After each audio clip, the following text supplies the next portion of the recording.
Dieu. Merci Seigneur pour ce merveilleux moment de louange, d'adoration. Et j'aime à le dire, il est important pour nous que nous puissions prier pour nos chantres, nos musiciens. Il y a un combat qui se mène même quand on commence à chanter. Je crois qu'alors qu'on est en train de louer, adorer le Seigneur, il peut se faire des guérisons, il peut se faire de belles choses parmi nous. Que Dieu soit béni, que Dieu soit glorifié. Je voudrais rapidement entrer dans le vif du sujet avec vous. J'avais vraiment à cœur de pouvoir parler d'une catégorie de croyants que l'on appelle habituellement les rétrogrades. Et croyez-moi, ce matin, il ne faut pas que vous pensiez que ce mot soit péjoratif lorsque je vais citer cette expression, chrétien rétrograde. Mais je crois que c'est ce que le Seigneur voudrait bien nous dire en ce matin. Et je crois que le Saint-Esprit est au rendez-vous. Et il va faire du bien. Amen. Alors, qu'est-ce qu'un rétrograde ? Eh bien, le mot rétrograde, vous savez, alors là, la palisse n'aurait pas dit mieux, il vient du verbe rétrograder. Et quand on regarde un dictionnaire, eh bien, le verbe rétrograder, il veut dire tout simplement revenir en arrière, régresser, retourner à un stade antérieur. Alors, pour faire simple, un rétrograde, c'est quelqu'un qui retourne à ce qu'il a précédemment connu. Il retourne certainement à quelque chose qu'il avait abandonné. Et dans le milieu chrétien, un rétrograde, c'est quoi ? C'est un croyant qui, à un moment donné de sa marche avec Jésus, à un moment donné de sa marche chrétienne, c'est un chrétien qui s'est arrêté pour retourner en arrière. Et c'est certain, un chrétien rétrograde ne se voit pas comme ça au premier coup d'œil. Et pas me dire, tiens, lui c'est un rétrograde, lui c'est pas un rétrograde. On ne peut pas le voir, c'est pas si évident que ça. Mais généralement, un rétrograde, c'est vrai qu'il a petit à petit abandonné sa piété avec Dieu. Il n'a plus d'enthousiasme pour lire la parole de Dieu. Avant, il courait pour cette rencontre avec le Seigneur au travers de la parole de Dieu. Mais il n'a plus cet enthousiasme. Un chrétien rétrograde, c'est quelqu'un qui n'a plus cette passion pour prier Dieu. Vous savez qu'on peut prier Dieu d'une différente façon. Il ne faut pas attendre d'être dans un cadre pour prier Dieu. Je peux prier Dieu sous ma douche. Je peux prier Dieu dans mon lit. Amen ou pas amen ? Et c'est avoir ce contact avec Dieu, cette communion constante. Mais le chrétien rétrograde, il n'a plus ce feu, cette ferveur au niveau de la prière. Puis disons-le, un chrétien rétrograde, d'une manière générale, petit à petit, il s'éloigne de la communion fraternelle. Sa place, sa chaise, si tant est qu'on ait une chaise ou une place. Avez-vous une place ici ?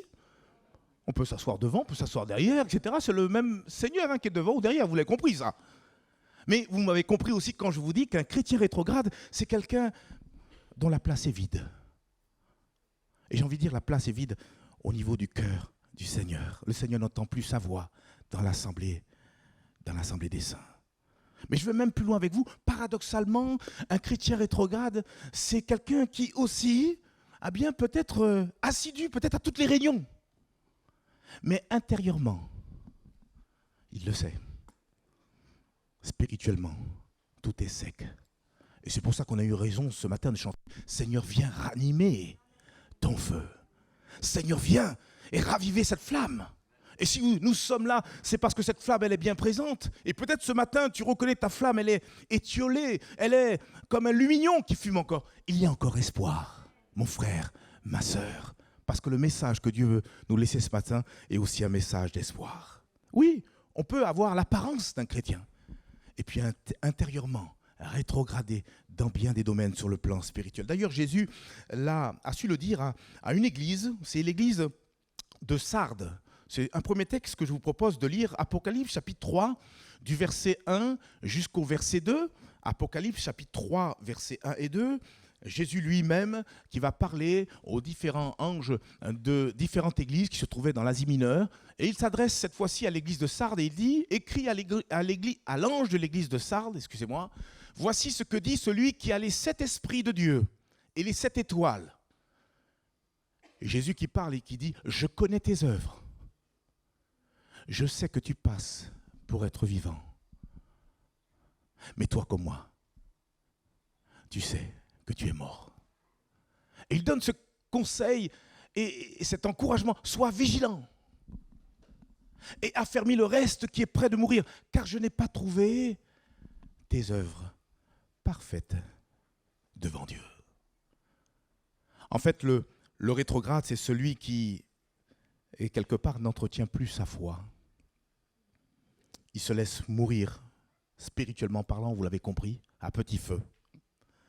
Et comme un peu aussi le dit l'auteur du livre d'Hébreux, là aussi c'est un autre texte, ne le cherchez pas, je vous le cite juste, Hébreux chapitre 10, les versets 38 et 39, il nous est dit « Et mon juste vivra par la foi. Mais s'il se retire, mon âme ne prend pas plaisir en lui. » Mais il est dit « Nous ne sommes pas de ceux qui se retirent pour se perdre, mais de ceux qui ont la foi pour sauver leur âme. » Ce matin, si je suis venu avec vous, mes frères, mes sœurs, c'est parce que nous voudrions entretenir notre foi pour ne pas nous laisser appesantir par les souffrances, par les difficultés, par les attaques même de l'ennemi. Il y a tellement d'ennemis en face de nous. Mais nous avons le plus que vainqueur avec nous. Nous avons le Seigneur Jésus-Christ qui nous a promis, qui nous mènerait jusqu'au bout du voyage. Le Seigneur est à la porte. Bientôt, il viendra faire la différence entre les justes et les injustes, entre celui qui sert Dieu et celui qui ne le sert pas. Et nous voudrions ne pas être confus ce jour-là, mais décoller littéralement et partir à sa rencontre. Amen ou pas amen, frères et sœurs? Concernant le mot rétrograde, regardez-le, vérifiez-le, vous le trouverez nulle part dans la Bible. Depuis le livre de la Genèse jusqu'au livre de l'Apocalypse, il n'y a pas ce mot-là. Et comme je l'ai dit peut-être en introduction, souvent dans la pensée des gens, c'est un peu péjoratif. Mais au fait, ce nom, il a été utilisé pour, quelque part, désigner le chrétien qui a fait marche arrière dans sa vie chrétienne. Et on l'a compris, nous ne sommes pas de ceux qui se retirent pour se perdre, mais de ceux qui ont la foi pour sauver leur âme. C'est, frères et sœurs, un fléau qu'il nous faut, avec vigilance, repousser, refouler, combattre. Il ne faut pas laisser cette apesanteur, ce relâchement nous donner à nous arrêter. Nous sommes en marche. J'aime à le dire, ce n'est pas une course de 100 mètres, mais c'est plus une course d'endurance. Et ce n'est pas la Bible qui le dit. On dit souvent, celui qui veut aller loin, il faut qu'il ménage sa monture.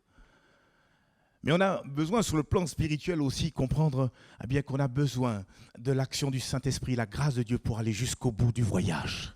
Il nous faut ne pas nous relâcher, il ne faut surtout pas nous arrêter, encore moins nous asseoir sur le bord du chemin, mais reprendre notre course. Et par la grâce de Dieu, plusieurs vont reprendre leur course ce matin.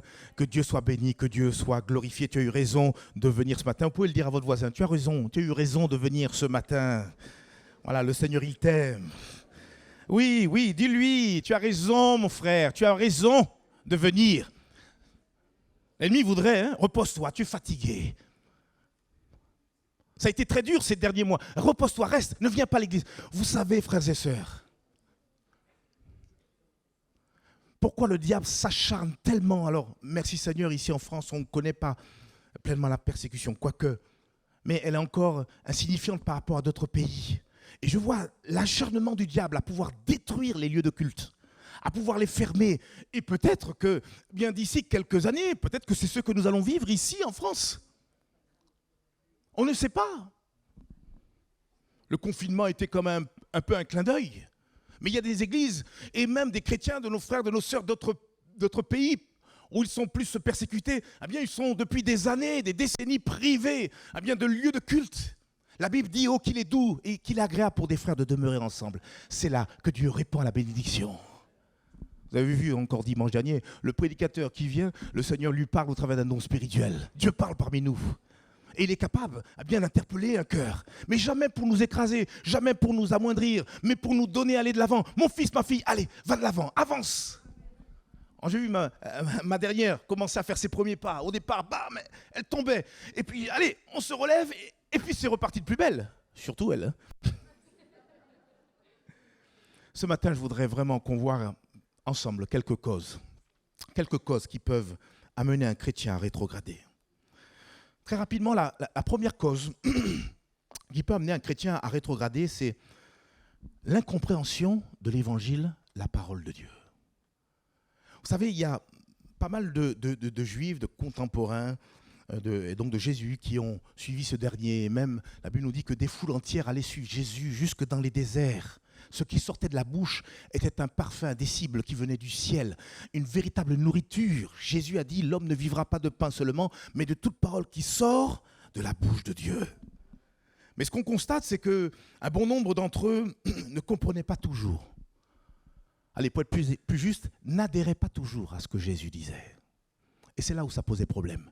Et beaucoup de contemporains au Seigneur Jésus, en cours de route, alors qu'ils se présentaient comme étant disciples de Jésus, ont arrêté de suivre le Seigneur Jésus. Et j'en ai pour preuve Jean chapitre 6, et je vous propose de le lire avec moi. Jean chapitre 6, du verset 60 jusqu'au verset 66. Regardez. Alors il aurait fallu lire tout le chapitre 6, parce qu'il nous est dit à un moment donné, Jésus a expliqué, bien sûr, sur le plan spirituel, qu'ils avaient besoin de se nourrir de sa chair et de boire de son sang. Alors quand les gens ils ont compris, ils ont entendu ça, ils ont dit oh, oh, oh, oh, oh. Et regardez ce qu'il est dit, ensemble nous allons le lire, Jean chapitre 6, verset 60.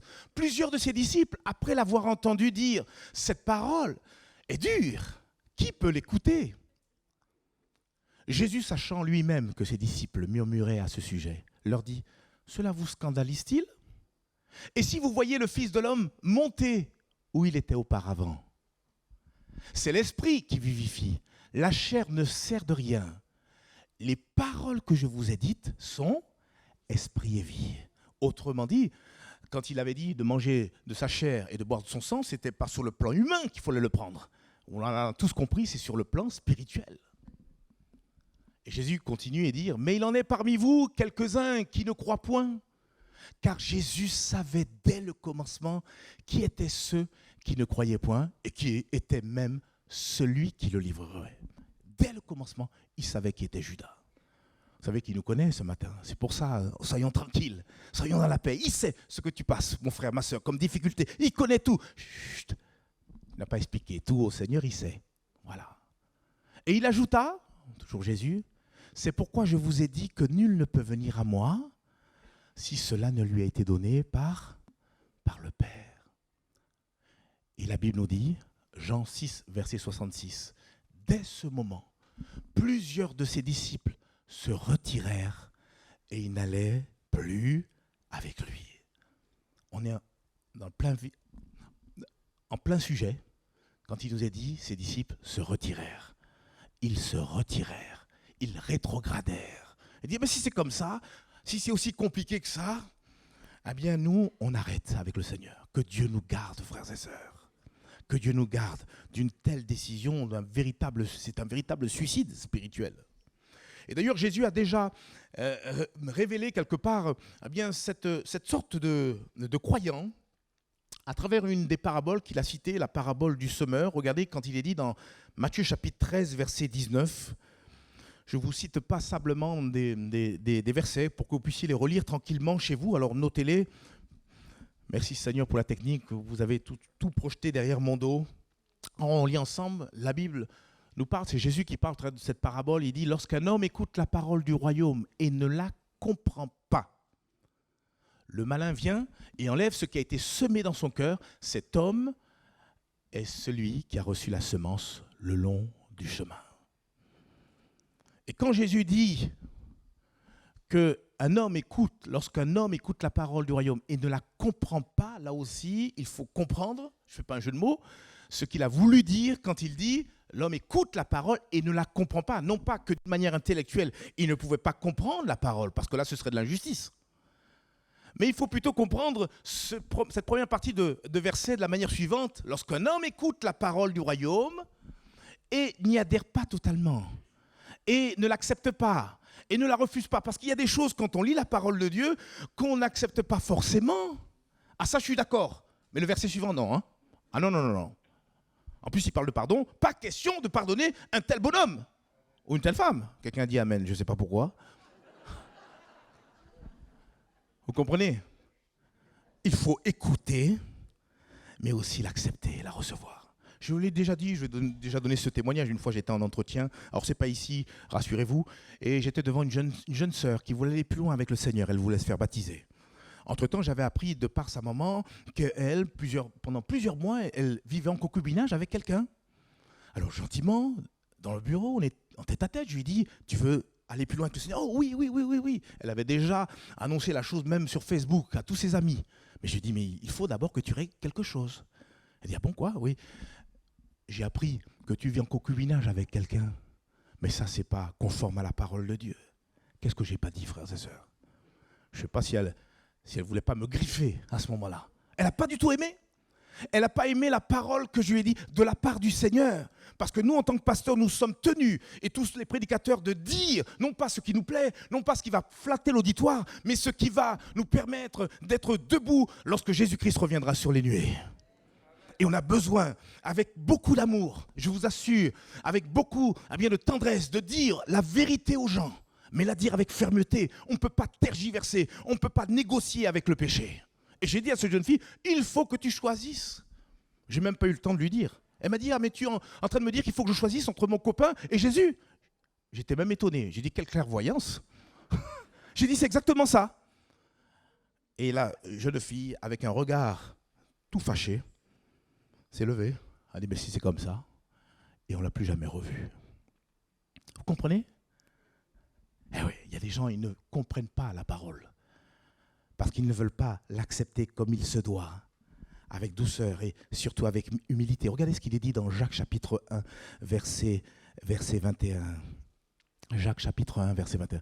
C'est pourquoi, rejetant toute souillure et tout excès de malice, recevez avec douceur la parole qui a été plantée en vous et qui peut sauver vos âmes. Et ce matin, c'est cette attitude que nous devons avoir vis-à-vis de la parole de Dieu, la recevoir avec douceur. Il y a une autre version qui dit d'accueillir la parole avec humilité. Je pense que on comprend mieux en parlant de cette façon-là. Oui, recevoir la parole avec humilité. Si je suis orgueilleux et je reste sur mes positions, ah non, je pense on négocie pas la parole de Dieu.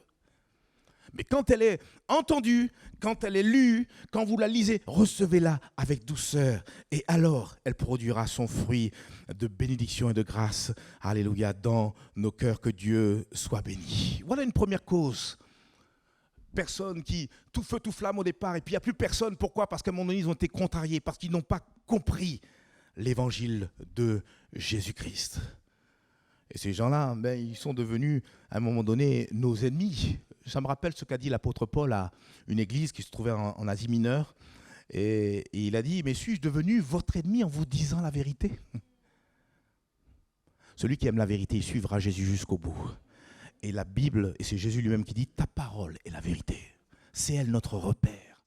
Ne pas donner mes idées, les mélanger et devenir spirituellement un samaritain. Mais nous voudrions être potentiellement des fils et des filles du roi des rois et du Seigneur des seigneurs. Une autre cause, vous voulez en connaître une autre? Les plaisirs et les séductions du monde. Et pour un petit peu donner un exemple, j'ai pensé à Démas. Qui connaît Démas? Pour faire plus simple, qui ne connaît pas Démas? On va juste lire le peu qu'on sait sur cet homme, 2 Timothée chapitre 4, versets 9 à 10. Viens au plus tôt vers moi, c'est l'apôtre Paul qui écrit à ce jeune serviteur de Dieu, Timothée. Et il avoue dans ce qui est considéré comme le dernier courrier de l'apôtre Paul avant qu'il se soit fait tuer, qu'il soit exécuté, puisqu'il a été coupé, raccourci de la tête. C'est ce que nous raconte l'histoire. Et il rajoute au verset 10, « Car Démas m'a abandonné par amour pour le siècle présent. » Et il est parti pour Thessalonique. Crescence est allé en Galatie. Et Tite en Dalmatie.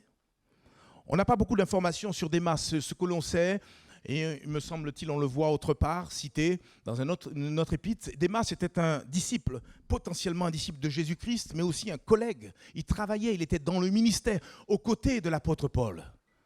Et puis on voit qu'à un moment donné, ce Démas, il a commencé, peut-être à cause des difficultés que rencontrait l'apôtre Paul, ou que lui-même a personnellement rencontré, je ne sais, on n'a pas plus d'explications, mais cet homme, il s'est laissé petit à petit tenter, séduire par les séductions de ce monde. Et puis il faut peut-être le supposer, à un moment donné, il a laissé quelques compromis venir entrer dans son cœur. Jusqu'à ce qu'à un moment donné, pof, du jour au lendemain, comme cela, il a tout abandonné.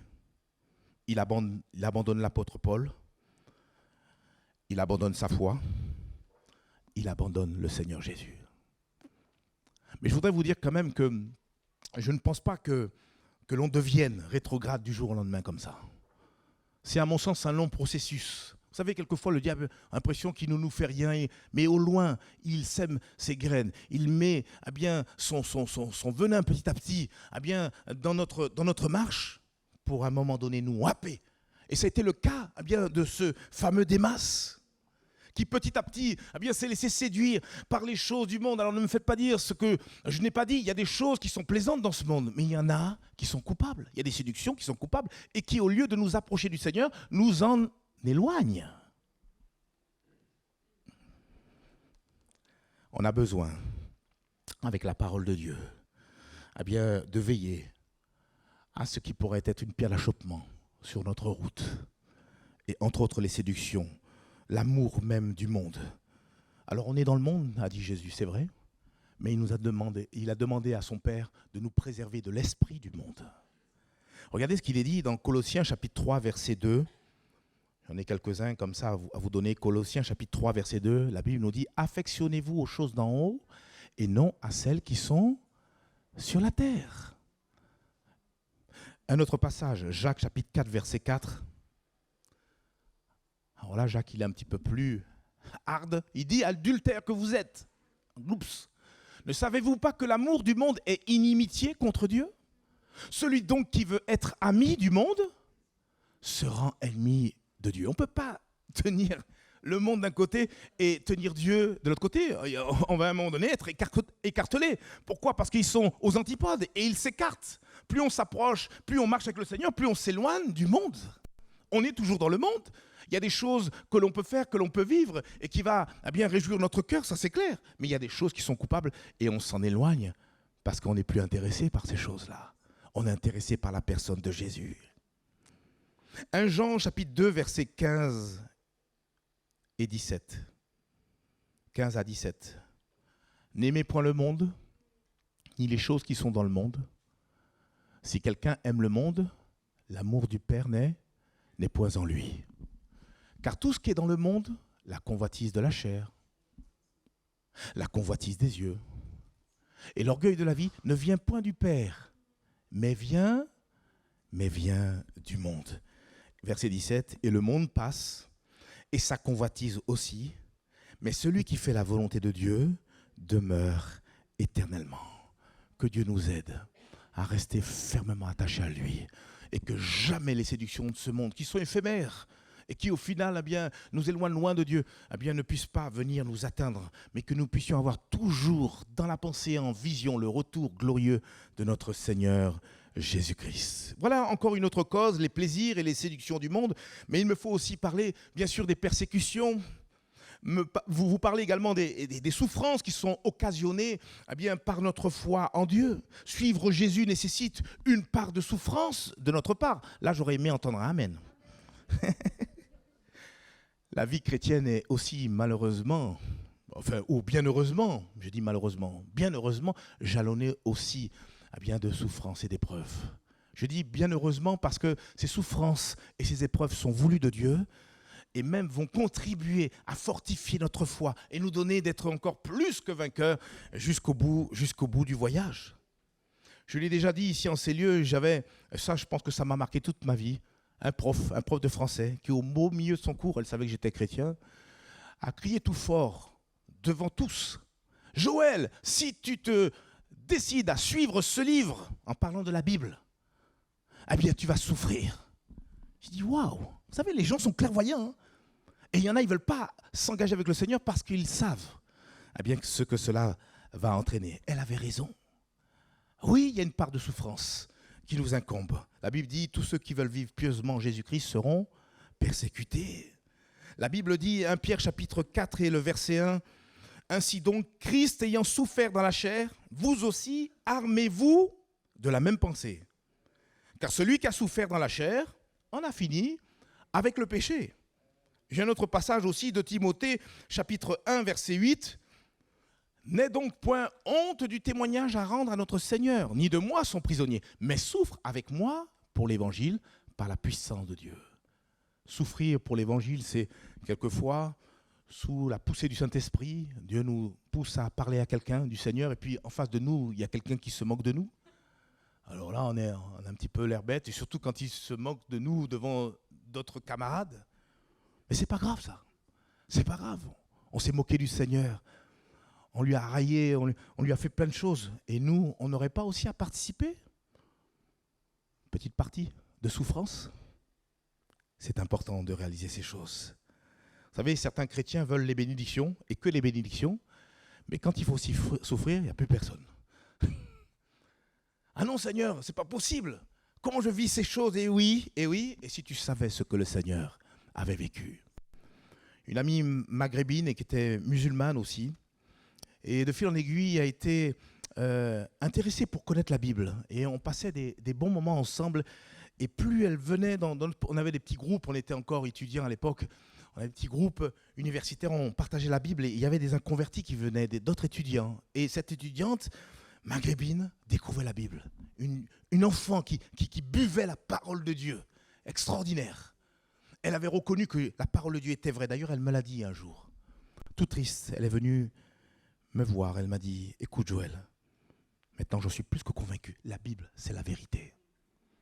Elle a même été plus loin, elle a reconnu Jésus comme le Fils de Dieu. Mais elle m'a dit, par contre, Joël, je dois te dire quelque chose. Je ne veux plus continuer sur le chemin de la foi. Ah bon, pourquoi?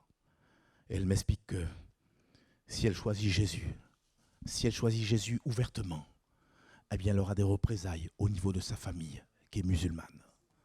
Et il faut aller voir le visage de cette personne toute triste. Je veux croire, je l'ai perdu de vue, eh bien qu'un jour elle se ressaisira et elle comprendra que même dans nos souffrances, le Seigneur, il est avec nous pour nous donner d'être victorieux.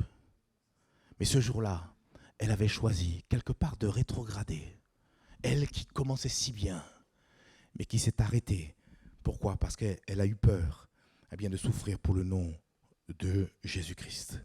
Pourtant, pour hériter de Dieu, la vie éternelle, mais aussi le paradis, il nous faut accepter de souffrir. Et Romains chapitre 8 et le verset 17 nous dit la chose suivante. Romains chapitre 8, verset 17. Si nous sommes enfants, nous sommes aussi héritiers. Héritiers de Dieu et co-héritiers de Christ. Et il est rajouté, si toutefois nous souffrons avec lui, afin d'être glorifiés avec lui. La Bible va plus loin. Souffrir pour Jésus est considéré comme une grâce devant Dieu. Est-ce que vous le savez ça? Là, les amens ne sont pas convaincants là. Je vais vous le lire. Philippiens, chapitre 1, verset 29, on va le lire même ensemble. Et cela de la part de Dieu, car il vous a été fait la grâce par rapport à Christ, non seulement de croire en lui, mais encore de souffrir pour lui. Alors, quelle que soit la souffrance liée à votre foi, quelle que soit la raillerie qui est en face de vous, quel que soit même, un jour quelqu'un est venu, il m'a dégainé un couteau, peu cher. Alors je lui parlais de l'amour du Seigneur. Puis il a commencé à me lacérer, là. La chemise commençait à être déchirée. Heureusement, eh bien, il voulait m'égorger. Oh. On a compris que c'était plus le bonhomme qui était en face, il y avait quelque chose d'autre. Et à ce moment-là, le parler en langue est sorti. Et il y avait un autre frère qui était aussi à côté de moi. Ensemble, on s'est pas dit, bon, on va parler en langue. Hein. Pof, c'est sorti. Le gars, il est resté paralysé. Il a dit, qu'est-ce que c'est que ça? Il ne peut pas avancer. Et nous, gentiment, on recule. Et ça s'est terminé comme cela.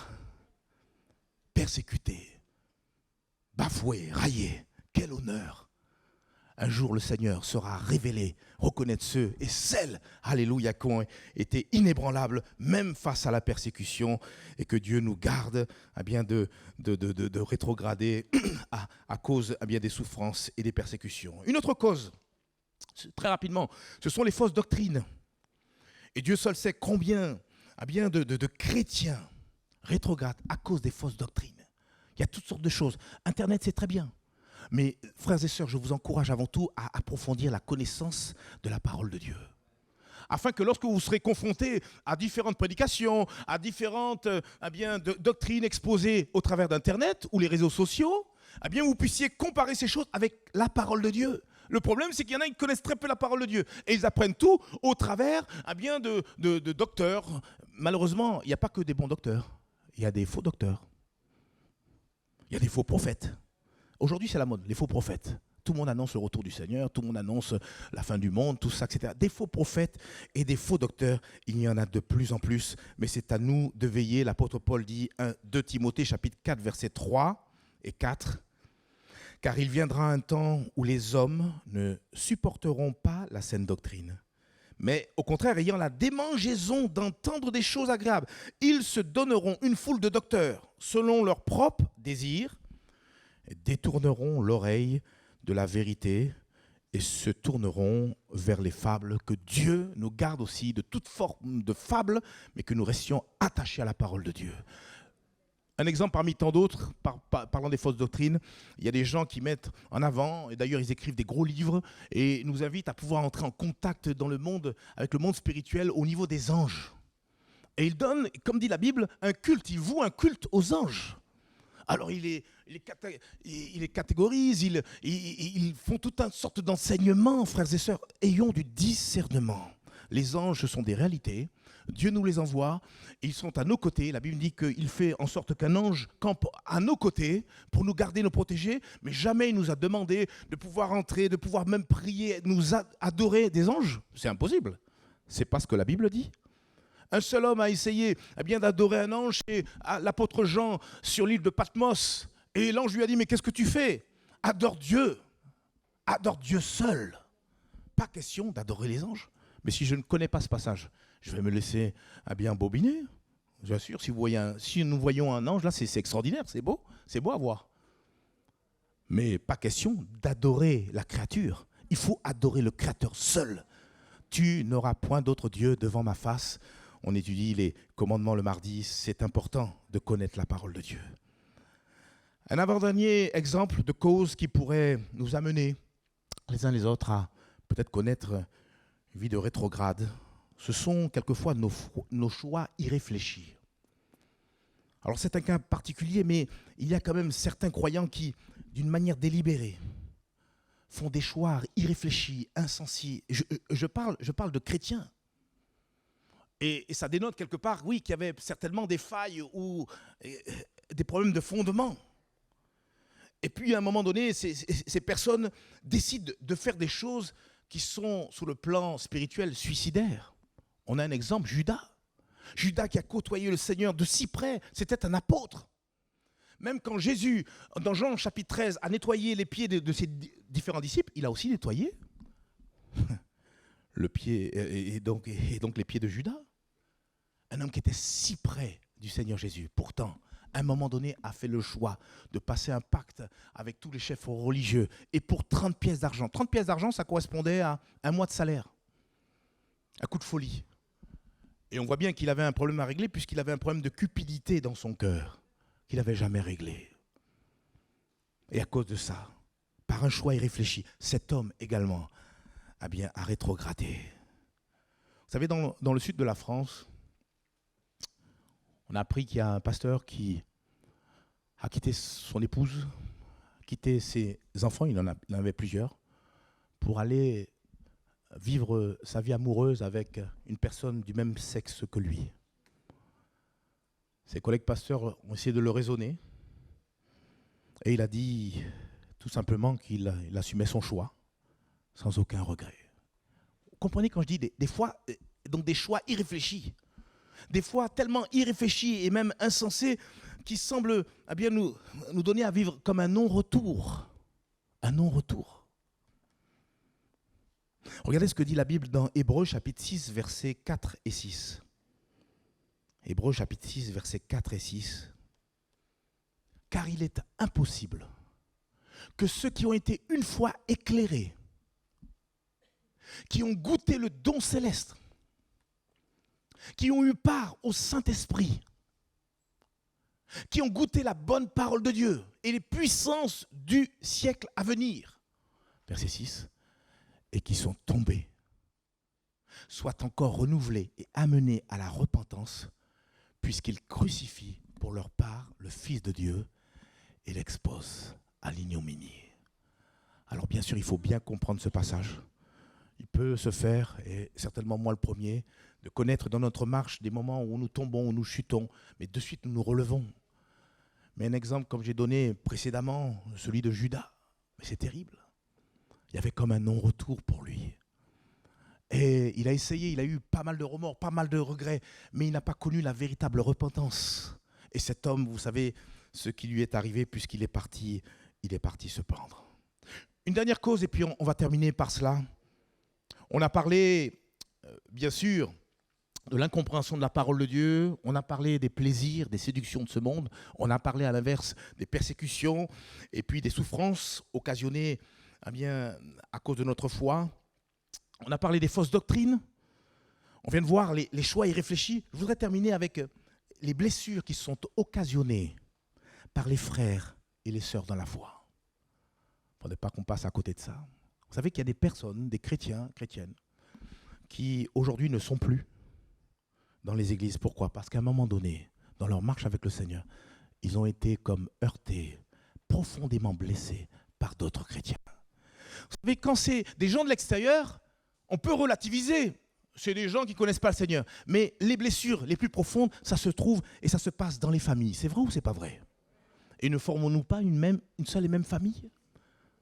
Des paroles qui n'ont pas du tout été inspirées, des attitudes qui ont pu blesser, même heurter profondément, qui ont été finalement des pierres d'achoppement pour nos frères, nos sœurs. Et ça, Dieu le voit. On a besoin d'aimer le frère, la sœur comme la prunelle des yeux du Seigneur. Jésus a dit que nous sommes comme la prunelle de ses yeux. C'est Dieu lui-même qui l'a dit. Regardez l'importance de celui qui est à votre droite et à votre gauche. Le respecter. Dans toute sa personnalité. Vous savez, on est précieux et unique dans le cœur de Dieu. Et on a besoin de veiller à cela. Parce que de toute façon, à un moment donné, le Seigneur lui-même va juger par rapport à toutes ces choses qui peuvent se faire au sein même de son Église. Regardez ce qu'il est dit dans Ézéchiel. Ézéchiel, chapitre 34, versets 20 à 22. Il parle des brebis. Brebis grasses, brebis belles, brebis maigres. Et quand il parle de brebis, il parle de son propre troupeau. Il dit, c'est pourquoi ainsi leur parle le Seigneur l'Éternel. Voici, je jugerai entre la brebis grasse et la brebis maigre.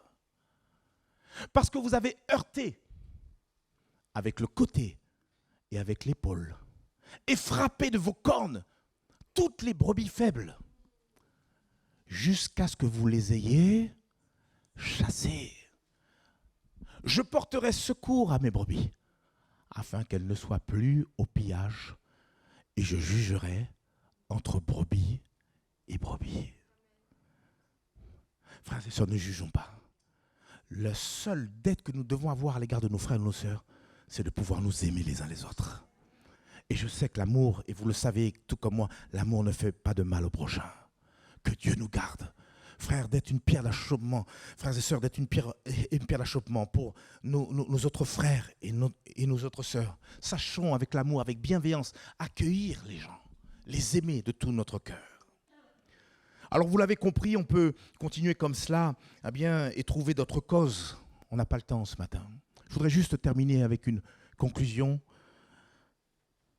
qui va s'exprimer par une question. Et cette question, elle est très importante. Quelle attitude le chrétien doit avoir à l'égard du rétrograde? Et très rapidement, premièrement, et ma sœur l'a dit ce matin, la compassion. Waouh, la compassion. Et quand on dit compassion, on parle d'amour, on parle de tendresse, on parle de bienveillance. Toujours regarder le frère ou la sœur qui est rétrograde avec amour et bienveillance. Et si un jour on voit quelqu'un qui, depuis des années, on n'a plus revu et qui revient, accueillons, frères et sœurs, comme le Seigneur l'aurait fait, accueillons cette personne. Elle a de la valeur, elle a du prix aux yeux du Seigneur. Vous savez, nos pensées ne sont pas celles du Seigneur. Et même, effectivement, nos suggestions, tout ça, frère, il faut tout ça mettre de côté et apprendre à connaître le cœur de Dieu. En lieu en place où on aurait peut-être catalogué telle ou telle personne, le Seigneur, lui, continuera à l'accueillir. Parce que Dieu nous aime, frères et sœurs. Il nous l'a déjà montré en donnant son Fils Jésus-Christ sur la croix. Jésus n'a pas fait semblant de mourir, car il fallait un tel prix pour que nous soyons rachetés. Comprenons l'amour de Dieu et manifestons ce même amour à l'égard du frère, même le plus bas tombé, même le plus bas tombé. Je pense que le regard bienveillant, l'attitude d'amour du Père a su rassurer le fils prodigue qui revenait à lui. Vous savez, vous connaissez cette parabole de Luc 15, où il nous est dit qu'à un moment donné, le fils prodigue, il rentre en lui-même, il dit « Allez, je vais rentrer chez mon père ». Alors on lit ça facilement, mais imaginez-vous la tension et puis la culpabilité qui venait de plus en plus s'alourdir sur ses épaules. Plus il s'approche, son cœur bat. Comment mon père va m'accueillir? Comment il va me recevoir? Et je crois qu'à ce moment-là, le regard du père, l'attitude du père, vous savez que c'est pas le fils prodigue qui est parti courir dans les bras de son père, c'est son père. Et je veux vous le dire, de cette histoire de Luc 15, le plus important, c'est pas tant les deux fils, c'est plutôt l'attitude du père. Cette parabole elle est là pour nous rappeler l'attitude, le cœur même de Dieu. Qui, quand il voit bien celui qui avait rétrogradé, celui qui avait peut-être dilapidé toute chose et qui sentait de surcroît le cochon, voir de quelle manière cet homme qui était bien habillé court vers son fils et l'enlace. Je vois ce petit-fils qui a même du mal à respirer et terminer sa phrase « Oh Père, pardonne-moi », etc. Mais il a été subjugué par l'amour de Dieu. L'amour de Dieu. Oui, de la compassion et rien d'autre. Et puis je pense aussi à la prière. La Bible dit dans 1 Jean chapitre 5, verset 16, on a bientôt terminé. Si quelqu'un voit son frère commettre un péché qui ne mène point à la mort, qu'il prie, et Dieu donnera la vie à ce frère. Waouh! Il la donnera à ceux qui commettent un péché qui ne mène point à la mort. Mais il y a un péché qui mène à la mort. Ce n'est pas pour ce péché-là que je dis de prier. Et ce péché qui mène à la mort et qui est incontournable, c'est bien sûr le blasphème contre le Saint-Esprit, mais ça c'est une autre histoire. Mais ce verset, la première partie de ce verset nous invite à comprendre que par le biais de la prière, on est capable d'engendrer la vie, ramener la vie dans le cœur d'un frère ou d'une sœur qui est rétrograde, que Dieu soit béni. On a parlé de la compassion, la prière, et je termine. Il faudrait aussi parler d'une démarche. C'est le simple coup de fil. Ou même aller voir ce frère ou cette sœur qu'on ne voit plus. Au lieu de juger et dire « Mais il est où ? Elle est où ? Etc. Qu'est-ce qu'elle fait ? Oh, c'est toujours pareil, etc. » Mais pourquoi ne pas nous laisser inspirer par le Saint-Esprit, qui est capable de nous donner peut-être une attitude, un comportement vis-à-vis de celui ou de celle qui est rétrograde. Et comme je disais tout à l'heure, peut-être le coup de fil. Bonjour, mon frère, ma soeur, ça fait longtemps que je ne t'ai pas vu. Et je vais te le dire, tu me manques beaucoup. Une parole sans jugement, quelque chose qui va rassurer, tranquilliser la personne en face et qui va lui permettre de se rappeler que si on peut avoir, nous, humains, une telle attitude, à combien plus forte raison Dieu, il ne nous abandonnera pas, il ne nous rejettera pas. Frères et sœurs, y a-t-il quelqu'un parmi nous, peut-être même dans cet auditoire, j'ai dit, on peut être peut-être même assidu aux réunions et puis se reconnaître de l'intérieur, sec spirituellement parlant. Comme on l'a chanté tout à l'heure, Seigneur, viens ranimer ton feu. Ce matin, le Seigneur, il voudrait ranimer ton cœur, ta vie. Est-ce qu'on peut baisser nos têtes? Est-ce qu'on peut demander au Seigneur sa grâce? Vous qui vous sentez concernés par ce message, sachez que Dieu vous aime. Et il veut vous aider à reprendre votre marche avec lui. Et pour cela, il faut tout simplement que vous le lui demandez, que vous approchiez de lui et que par la foi, vous saisissiez encore la grâce qui se trouve auprès de Dieu. Là où le péché abonde, la Bible nous dit la grâce de Dieu a surabondé. On peut rétrograder de différentes façons. Ce n'est pas ce qui est important. Ce qui est important, c'est de savoir ce que l'on va faire, comment on va réagir. Et ce matin, Dieu te donne une possibilité de pouvoir réagir. Alors qu'on a les têtes baissées, les yeux fermés, il y a peut-être quelqu'un ici dans cet auditoire, ou plusieurs, qui veut prendre cette victoire. C'est vrai, ma vie spirituelle, aujourd'hui, elle est en berne. je n'ai plus cet enthousiasme. Et c'est peut-être par les épreuves, c'est peut-être par les difficultés, c'est peut-être par des luttes, par des combats, c'est peut-être même bien par une déception, par une blessure, peu importe. C'est peut-être même par un péché, peu importe. Tout comme le Fils prodigue, Dieu est là, les bras grands ouverts, prêt à pouvoir t'accueillir, mon frère, ma sœur. Et si c'est ton cas, alors je t'invite à pouvoir te lever à ta place. Et dans le nom de Jésus, je vais prier avec toi. Et je demanderai au reste de l'auditoire de pouvoir garder les yeux fermés, les têtes baissées, s'il vous plaît. Mais si tu as besoin de retrouver un renouveau avec le Seigneur, si tu as besoin d'un nouvel élan, le Seigneur veut te l'accorder par la puissance de son esprit ce matin. Oui, Seigneur, viens ranimer le feu que tu as mis en moi. Y aura-t-il d'autres personnes qui auraient besoin, alléluia, de la grâce de Dieu? Nous avons tous besoin de la grâce de Dieu. Mais peut-être, alors que nous sommes là, les têtes baissées, les yeux fermés, s'il vous plaît, ne regardez pas. Il y a peut-être encore d'autres personnes qui ont besoin de marquer le coup et montrer au diable qu'il n'aura pas le dernier mot. Montrer aux séductions, montrer au découragement, aux blessures, qui n'auront pas le dernier mot. Au nom de Jésus-Christ. Oh Seigneur, ta grâce, ta grâce. Alléluia, gloire à Dieu. Alléluia, ta paix. La paix de Dieu, la paix de Dieu, la paix de Dieu, la paix de Dieu. T'inquiète pas. Le Seigneur, il est là. Ne t'inquiète pas. Il connaît ton cœur et il s'occupe de toi. Ne t'inquiète pas, Guy. Ne t'inquiète pas. Alléluia, gloire à Dieu, gloire à Dieu. Alléluia, gloire à Dieu, gloire à Dieu. Je l'ai déjà dit, c'est son cœur qui parle. Il veut sortir de cette prison, sortir de ce carcan. Alléluia. Mais il y a peut-être d'autres personnes qui sont là en souffrance et qui ont besoin de la grâce de Dieu. Lève-toi à ta place. C'est un acte de foi que Dieu te demande. Tu vas retrouver ce goût à la lecture de la parole de Dieu. Tu vas retrouver ce goût. Tu vas reparler au Seigneur. Il va te revigorer. Il va te revivifier. Il va te donner à aller de l'avant. Tu vas courir. Tu ne vas pas seulement marcher, tu vas courir. Alléluia, gloire à Dieu. Gloire à Dieu. Vous qui êtes assis, vous qui avez les têtes baissées, les yeux fermés, continuez à prier. Commencez à prier pour certains. Alléluia. Priez pour peut-être bien celui qui est à votre droite ou à votre gauche et qui s'est levé sans le toucher. Alléluia. Priez. Prions les uns pour les autres.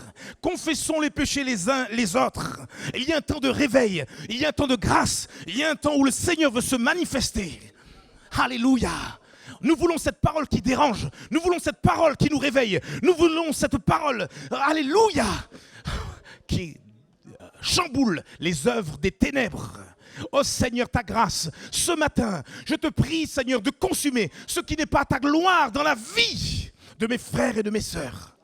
Et qui peut être un point bloquant qui les empêche d'avancer. Seigneur, tu vas rompre les chaînes. Tu vas briser les chaînes au nom de Jésus-Christ. Seigneur, tu vas rendre libre. Seigneur Père éternel, tu l'as dit, si donc le Fils vous a franchi, vous serez réellement libre au nom de Jésus. Seigneur, tu vois cette tristesse, tu vois ces angoisses, tu vois ces dépressions, tu vois, Seigneur Père mon Dieu, toutes ces séductions. Seigneur, tu vois les pratiques, tu vois les liens. Seigneur, tu coupes les liens, tu coupes les chaînes ce matin au nom de Jésus. Au nom de Jésus-Christ. Et tu libères, Seigneur, les captifs au nom de Jésus.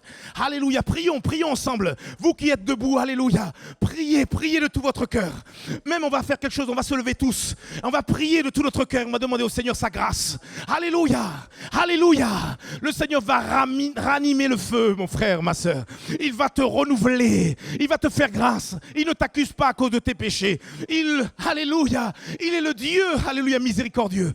Alléluia, qui est capable d'intervenir dans ta situation maintenant. Sèche tes larmes. Il y a quelque chose de nouveau qui va se passer au nom de Jésus. Seigneur, passe dans les rangs, je te prie. Glorifie-toi par la puissance du Saint-Esprit. Et Seigneur, Père mon Dieu, donne à mes frères et mes sœurs la victoire au nom de Jésus. Sur tout ce qui pourrait les empêcher d'avancer avec toi. Tu les aides à se relever. Et Seigneur, Père, à continuer la route, Seigneur, sur le chemin que tu as tracé. Tu es ce chemin.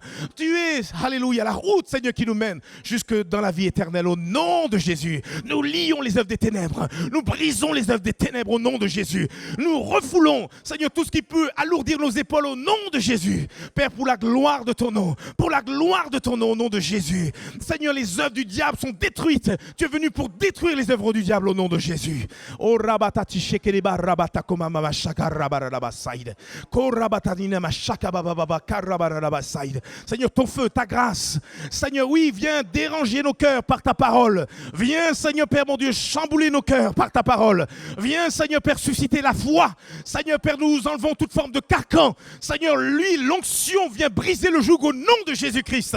Père, pour la gloire de ton nom. Et nous déclarons qu'il y a un seul et maître, alléluia, sur nos vies, sur nos cœurs. C'est Jésus-Christ, le roi des rois et le Seigneur des seigneurs. Au nom de Jésus-Christ, au nom de Jésus. Père, pour la gloire de ton nom, pour la gloire de ton nom. Tous ceux qui se sont levés, viens Seigneur encore les visiter. Viens te manifester, viens te glorifier. Seigneur, tu reviens bientôt. Et nous voudrions tous partir, par la grâce de Dieu, tous partir, Seigneur, et être prêts pour ce saint rendez-vous. Alléluia. Que tu fixes à tes enfants au nom de Jésus. Seigneur, nous t'avons prié dans le nom.